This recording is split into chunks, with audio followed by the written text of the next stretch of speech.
तुम्हाला माहिती आहे 2019 मध्ये महाविकास आघाडी सरकारनं वेळेत कर्ज परतफेड करणाऱ्या शेतकऱ्यांसाठी प्रोत्साहनपर 50,000 रुपये अनुदान देण्याची योजना राज्यात राबवली होती।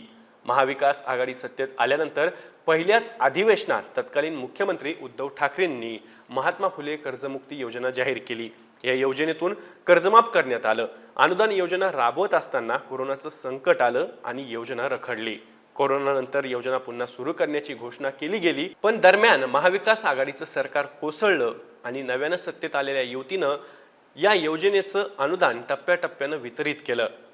पण सध्या याच योजनेतील 56 खाती प्रलंबित असून 25 लाख रुपयांचं अनुदान देणं बाकी आहे। आता या योजनेतून 8.5 लाख शेतकरी अपात्र ठरलेत। त्याचं कारण काय, तर या योजनेत सलग 3 आर्थिक वर्षांपैकी 2 वर्ष कर्ज परतफेड करणं अपेक्षित होतं, पण बहुतांश शेतकऱ्यांनी एकच वर्ष कर्जाची परतफेड केली आहे।